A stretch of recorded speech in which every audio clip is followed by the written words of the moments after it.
ਤੁਸੀਂ ਸਾਰੇ ਇੱਥੇ ਆਏ भाई जी सारे जाने एक बार हथ खड़ा करके ये ऐलान कर दियो भी जो साडियां मंगां मन्नूगा जो साडे दुखड़े सुनूगा असीं ओदे नाल एक बार हथ खड़े करो बोले सोना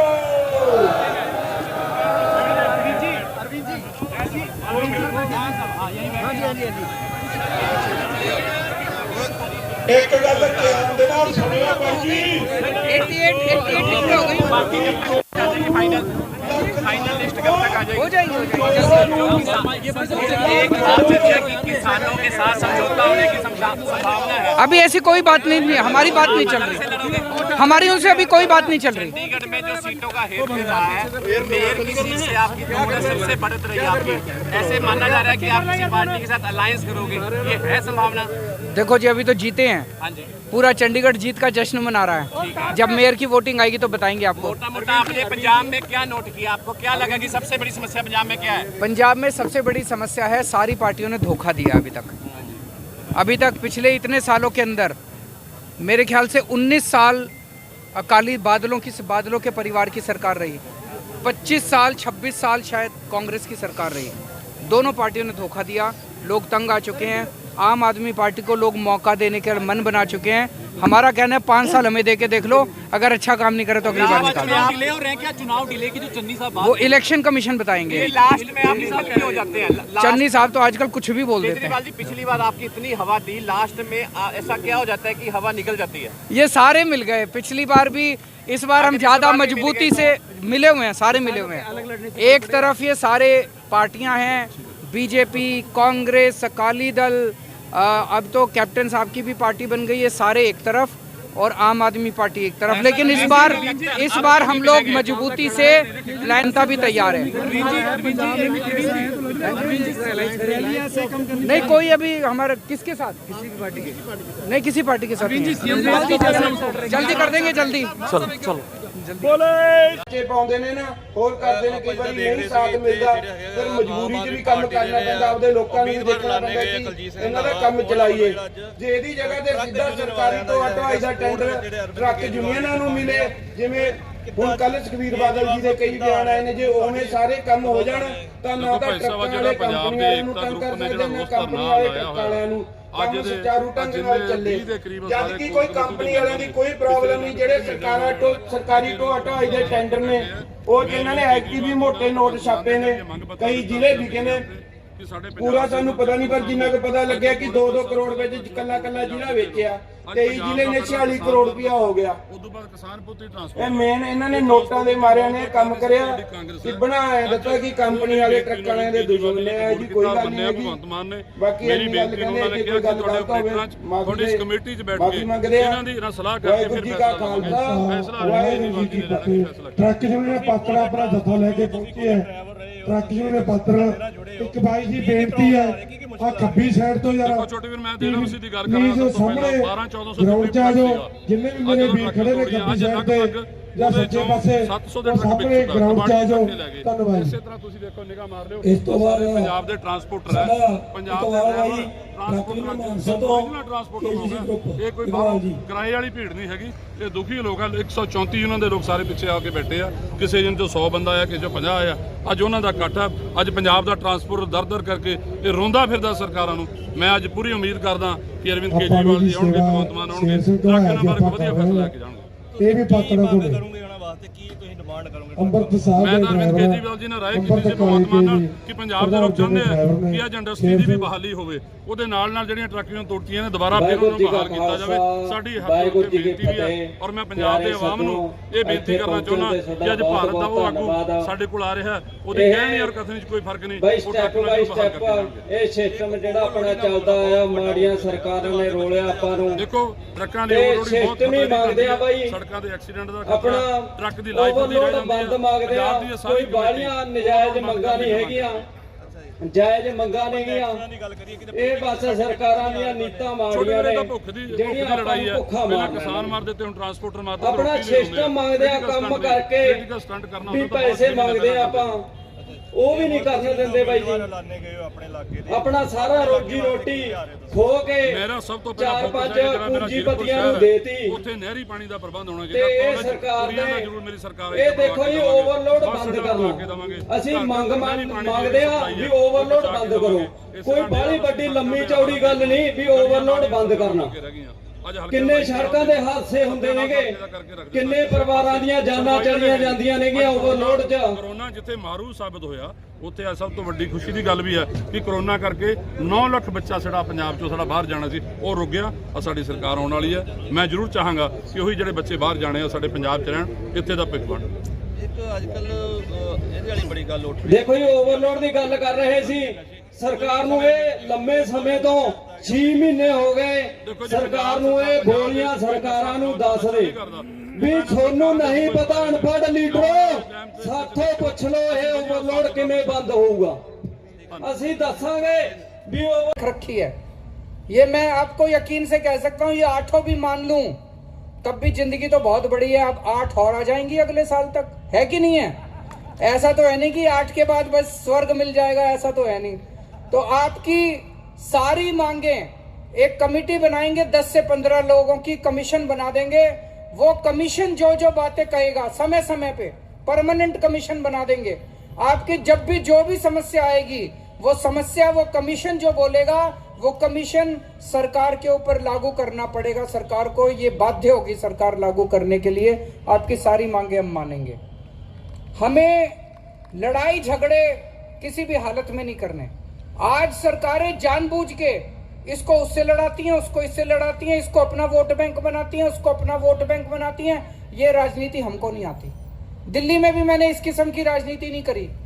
आज दिल्ली के अंदर 5 साल सरकार चलाने के बाद पहली बार 67 सीट मिली, दूसरी बार 62 सीट मिली। क्यों?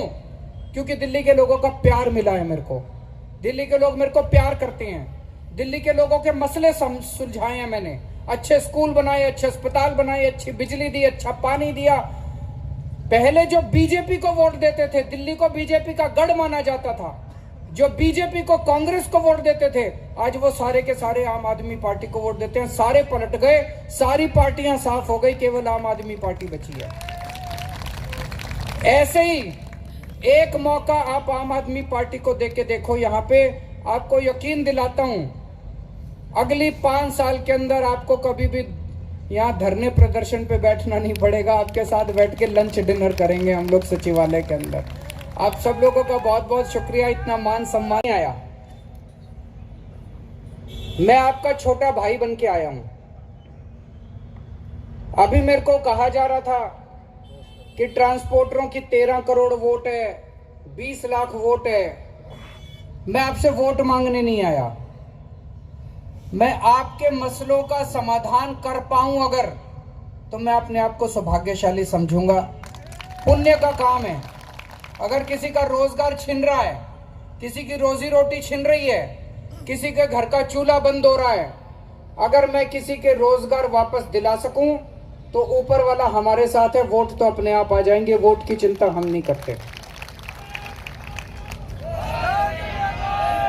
मैं राजनीति करने भी नहीं आया। आप लोग जिसको भी वोट दोगे, मर्जी से दोगे, अच्छी वोट दोगे, मेरे को पता है। और जो भी जीतेगा अच्छी सरकार चलाएगा, ये भी मेरे को पता है। मैंने आपकी सारी मांगे पढ़ ली और ये सारी मांगे हमें मंजूर है। आपने लिखा है ठेकेदारी प्रथा बंद होनी चाहिए, बिल्कुल बंद होनी चाहिए। अगर बीच में कोई ठेकेदार 120% उसको मिलता है और वो सारा पैसा रख के आपको 40-50% देता है, तो ये तो गलत बात है। आपका जायज हक है, बिचौलिए के पास पैसा नहीं जाना चाहिए। आपने लिखा है ओवरलोडिंग बंद होनी चाहिए, बिल्कुल बंद होनी चाहिए। ओवरलोडिंग की वजह से आप लोगों को नुकसान होता है, वो बिल्कुल मंजूर नहीं है। आपने लिखा किलोमीटर पॉलिसी लागू होनी चाहिए, बिल्कुल लागू होनी चाहिए। किलोमीटर पॉलिसी हम बिल्कुल हक में हैं। कोविड के समय में आप लोगों को रोजी रोटी बंद हो गई थी, उसकी वजह से जो ड्यू बनते हैं वो सारे माफ होने चाहिए। मैं इसकी बिल्कुल आपके साथ सहमत हूं।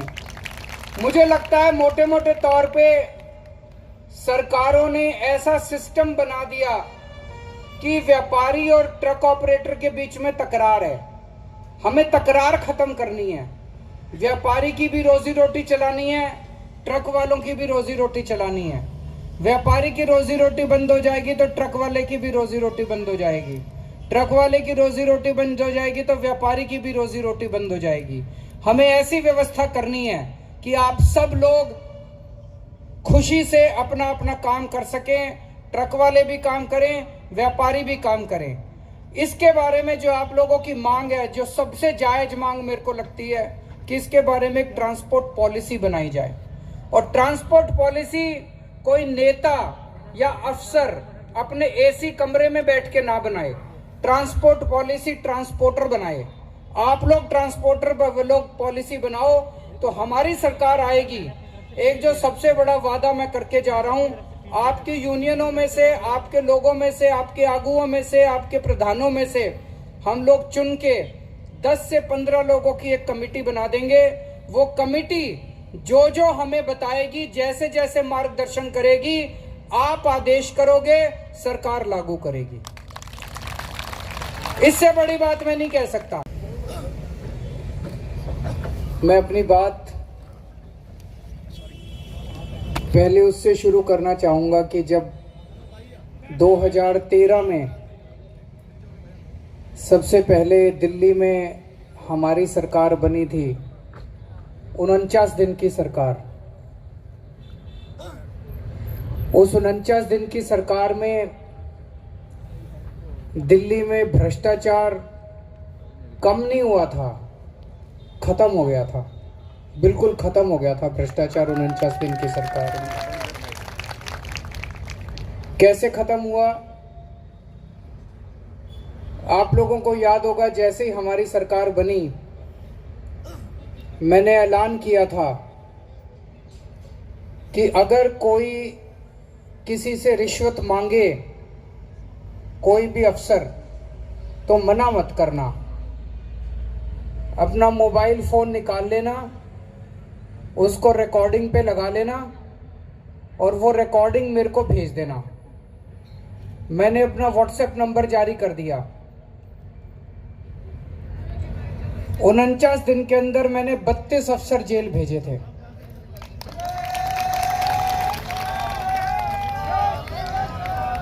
और उस टाइम दिल्ली में करप्शन बिल्कुल खत्म हो गया। कोने कोने में बात फैल गई कि बड़ा सख्त मुख्यमंत्री आया है, किसी की नहीं सुनता, कोई भ्रष्टाचार बर्दाश्त नहीं करता। दिल्ली में पंजाब से बहुत ट्रक आते हैं, तो जो पंजाब से ट्रक आया करते थे, उनको जो रिश्वत देनी पड़ती थी हर ट्रैफिक लाइट पे, बॉर्डर पे, उन्होंने देखा कि रिश्वत खत्म हो गई दिल्ली के अंदर, तो भ्रष्टाचार खत्म हो गया। उन्होंने वापस आके पंजाब में बताया, लोगों को बताया कि दिल्ली में जो नई सरकार बनी है, दिल्ली में जो केजरीवाल की सरकार बनी है, वहां पे भ्रष्टाचार बिल्कुल खत्म हो गया है। और आप ट्रक वालों ने जो पंजाब में वापस आके बताया, उसका नतीजा था कि अगले लोकसभा चुनाव में पंजाब के लोगों ने हमें 4 MP की सीट दी थी। उनको लगा ये सरकार बड़ी शानदार है।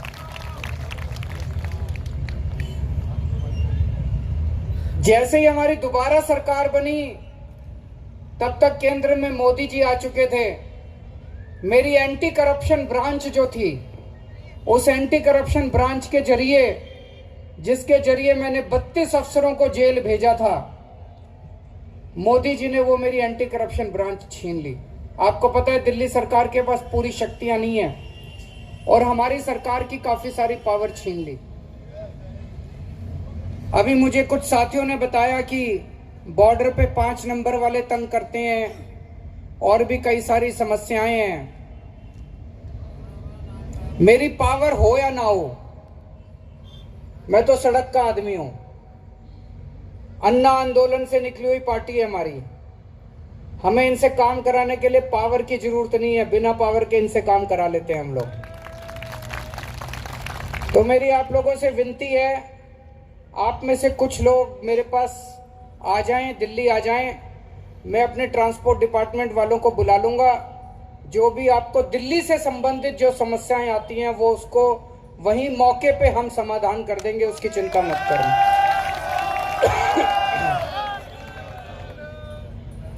अब आते हैं पंजाब की समस्याओं पे। पूरे पंजाब तो अपने चुੱਲ੍ਹਿਆਂ ਦੀ ਅੱਗ ਨੂੰ ਬਚਾਉਣ ਲਈ ਕੜਾਕੇ ਦੀ ਠੰਡ ਦੇ ਵਿੱਚ ਇੱਥੇ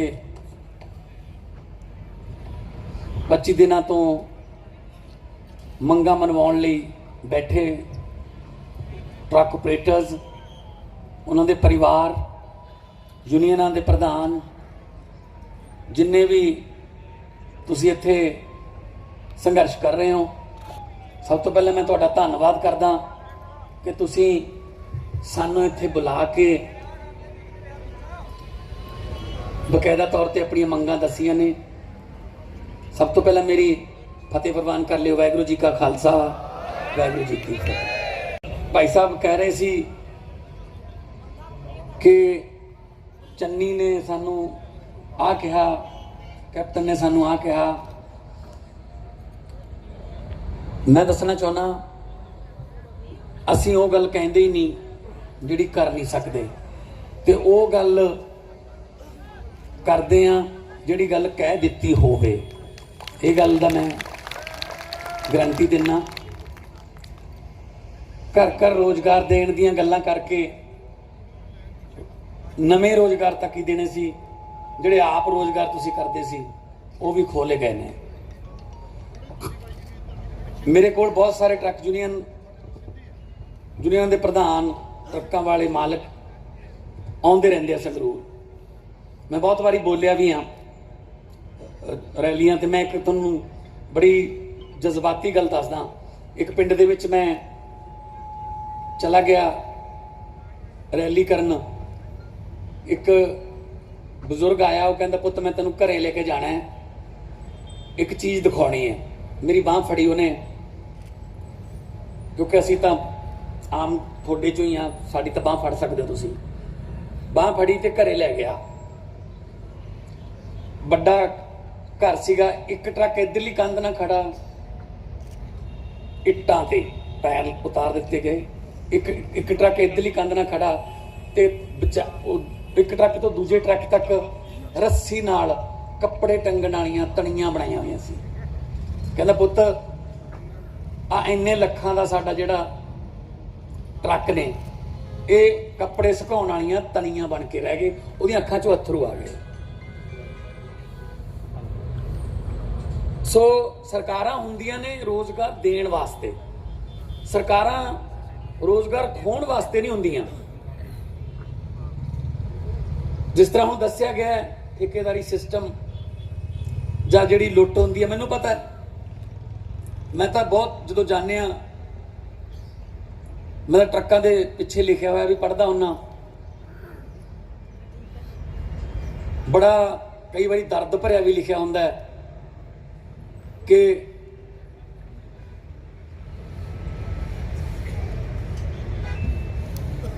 ਇੱਕ ਟਰੱਕ ਤੇ ਲਿਖਿਆ ਸੀ, ਸਿੱਖ ਲਈ ਡਰਾਈਵਰੀ ਪੁੱਤ, ਮਾੜੇ ਤੇਰੇ ਕਰਮ, ਰੋਟੀ ਮਿਲੂ ਕਦੇ ਕਦੇ, ਸੌਣਾ ਅਗਲੇ ਜਨਮ। ਬਿਲਕੁਲ ਸੱਚੀ ਗੱਲ ਹੈ। ਪੈਂਦੇ ਸੱਪਾਂ ਦੀ ਸਿਰੀ ਤੋਂ ਨੋਟ ਚੱਕਣੇ ਔਖੀ ਹੈ ਡਰਾਈਵਰੀ ਲੋਕੋ। ਸੋ ਇਹ ਕੋਈ ਸੌਖੀ ਕਮਾਈ ਨਹੀਂ। ਕਮਾਈ ਤਾਂ ਚਲੋ ਠੀਕ ਹੈ, ਟੈਕਸ ਸਰਕਾਰਾਂ ਦੇ ਵੱਧ ਘੱਟ ਹੋ ਜਾਂਦੇ ਨੇ, ਕਰਦੇ ਤੱਕ ਜਾਣਾ ਜਿੱਥੇ ਮਰਜ਼ੀ ਪੁਲਿਸ ਵਾਲਾ ਘੇਰ ਕੇ ਥੱਪੜ ਮਾਰ ਦਿੰਦਾ। ਜਿਹੜੀ ਆਹ ਸਾਡੀ ਅਣਖ ਹੈ ਉਹ ਵੀ ਬਹਾਲ ਕਰਨੀ ਹੈ, ਇੱਜ਼ਤ ਵੀ ਬਹਾਲ ਕਰਨੀ ਹੈ।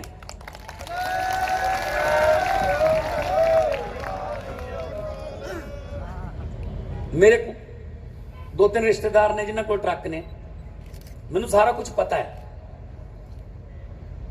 ਸੁਨਾਮ ਯੂਨੀਅਨ ਦੇ ਵਿੱਚ ਟਰੱਕ ਹੁੰਦੇ ਸੀ ਉਹਨਾਂ ਦੇ। ਕਾਰਨ ਇਹ ਹੈ ਕਿ ਬੱਸਾਂ ਤਾਂ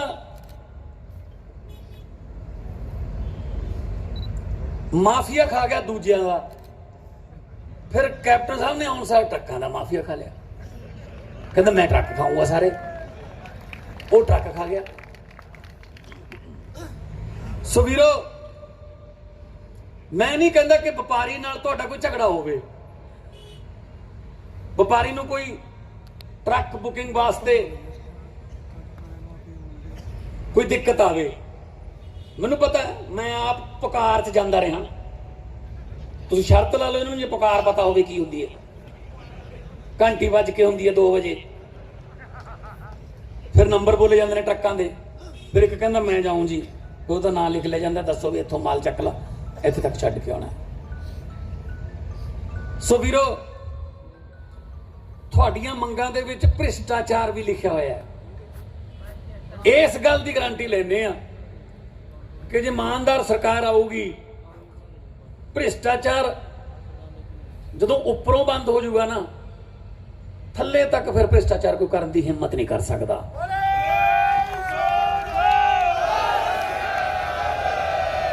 ਆਪਾਂ ਖੇਤੀ ਵਾਲੇ ਆ, ਜ਼ਿਆਦਾਤਰ ਖੇਤ ਪਾਣੀ ਲਾਉਨੇ ਆ, ਖਾਲ ਦੇ ਵਿੱਚੋਂ ਖੱਡ ਪੈ ਜਾਂਦੀ ਹੈ, ਬਾਹਰੋਂ ਜਿੰਨੀਆਂ ਮਰਜ਼ੀ ਅੱਡੀਆਂ ਮਾਰ ਲਓ, ਖੱਡ ਬੰਦ ਨਹੀਂ ਹੁੰਦੀ। ਅੱਡੀ ਮਾਰੋਗੇ ਬਾਹਰੋਂ, ਖੱਬੇ ਪਾਸੋਂ ਨਿਕਲ ਆਊਗੀ, ਉੱਥੇ ਮਾਰੋਗੇ ਸੱਜੇ ਪਾਸੋਂ ਨਿਕਲ ਆਊਗੀ। ਜਿੰਨਾ ਚਿਰ ਅੱਡੀ ਖਾਲ ਦੇ ਅੰਦਰ ਨਹੀਂ ਵੱਜਦੀ ਨਾ, ਉਹ ਖੱਡ ਬੰਦ ਨਹੀਂ ਹੁੰਦੀ।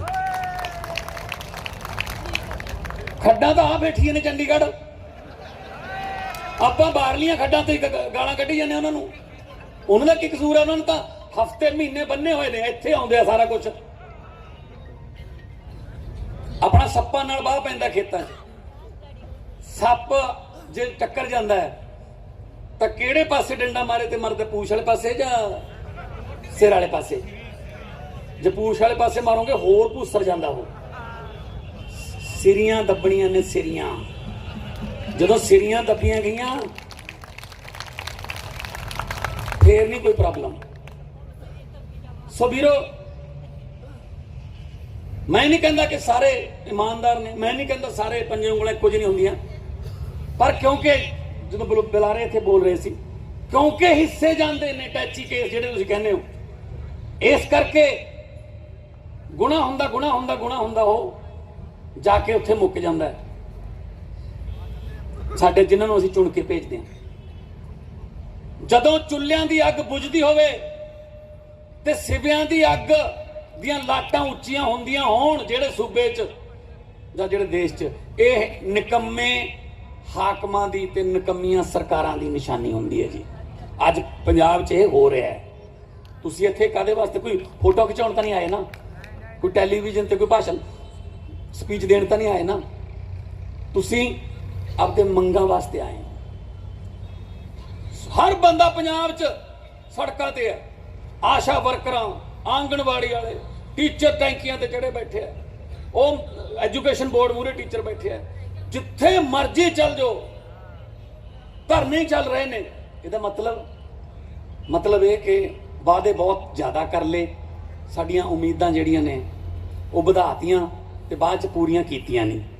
ਮੈਨੂੰ ਪਤਾ ਤੁਸੀਂ ਇੱਥੇ, ਮੈਂ ਦੇਖਿਆ ਸੀਗਾ, ਮੈਂ ਦੇਖਿਆ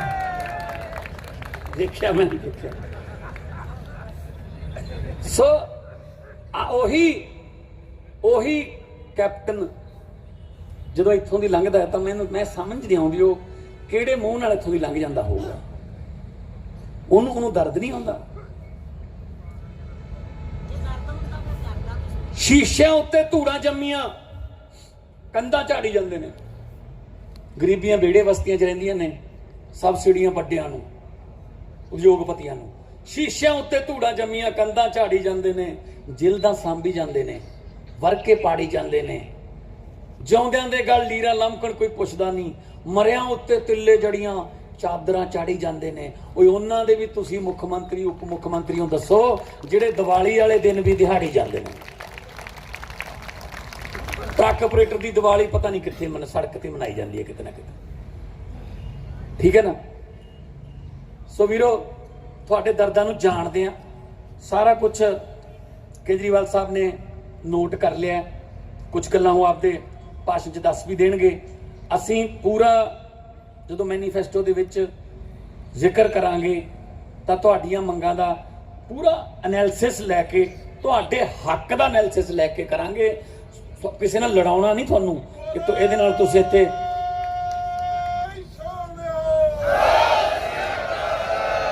ਸਾਰਿਆਂ ਦਾ ਦੇਖੋ, ਸਾਰਿਆਂ ਦੇ ਦੇਖੋ, ਇੱਕ ਜਣਾ ਕਾਮਯਾਬ ਹੋ ਜੇ ਸਮਾਜ ਨਹੀਂ ਹੁੰਦਾ। ਸਾਰੇ ਕਾਮਯਾਬ ਹੋਣ ਤਾਂ ਸਮਾਜ ਕਾਮਯਾਬ ਹੁੰਦਾ ਹੈ।